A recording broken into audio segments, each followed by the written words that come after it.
So I've just delivered a session on the inner critic and self-compassion, and I thought it would be useful if I just summed up some of the stuff about self-compassion, something really practical from the wonderful Kristin Neff.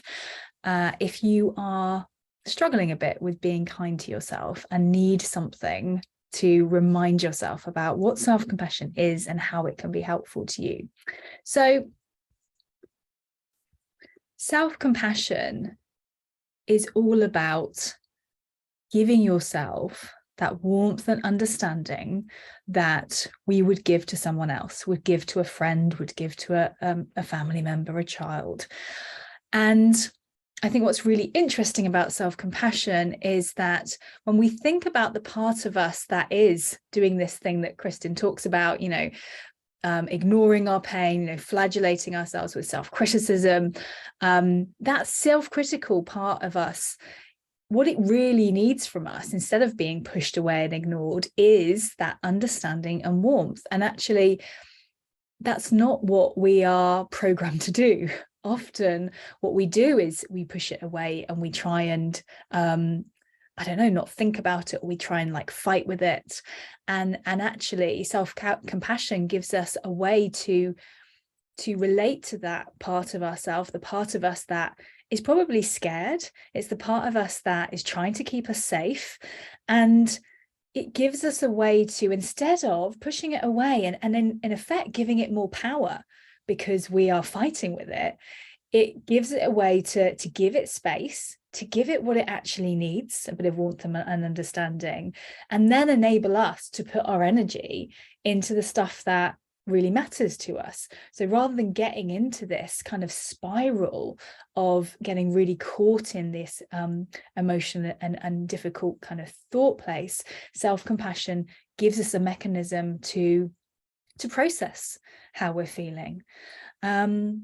And so what does it look like? So helpfully, Kristin created this framework, the 3 elements that make up self-compassion, and you can turn them into three steps.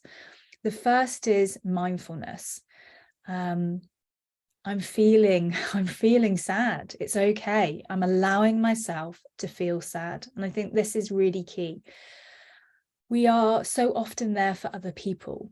We sit with them with their emotions, but we don't give ourselves space to sit with our own emotions, or even noticing, that thought. I'm noticing that I'm feeling like I failed.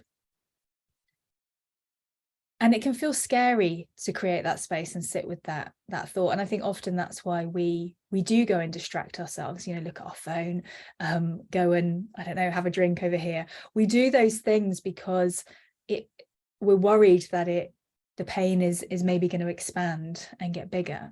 But actually giving it that space enables it to be, enables it to process, enables it to work through. The second point is about common humanity. This is really human.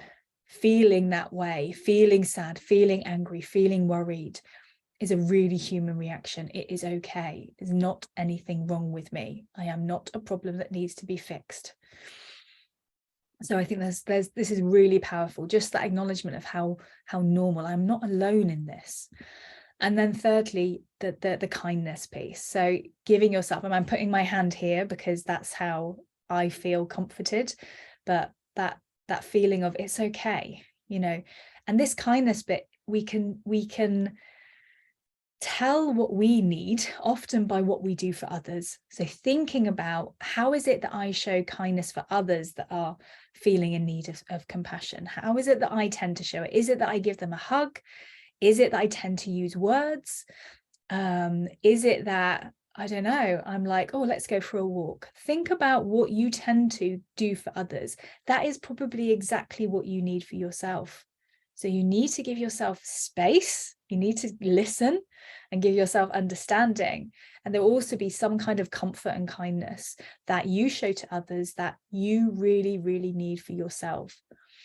And I was talking on the webinar that I was delivering about, I think often we feel much more ready to be compassionate for others because that's who we are. we are compassionate people.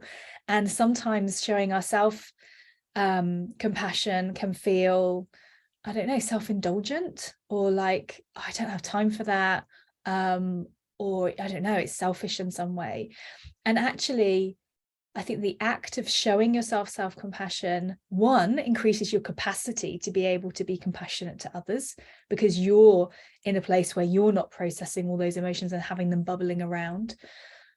But also, when you demonstrate what showing yourself compassion looks like, you show others how it's done. So you're spreading that kind of practical, this is what it looks like. Because I think often with these things, we can understand them theoretically, but we don't understand what they look like in practice. So actually, self-compassion is an act of helping others, because every time you do it, you increase your capacity to be compassionate with others, but you also show other people how it is. And I know for me, that is a key motivator with my daughter, that when she's upset, you know, I'm very mindful. I don't just give her, you know, a sweet to try and cheer her up, that I give her compassion in that practical way, giving her a hug, telling her it's okay to be sad, but that also she sees me do that for myself, that there's some, you know, it's not just do as I say, not as I do, that I am absolutely living compassion, both for her and for myself.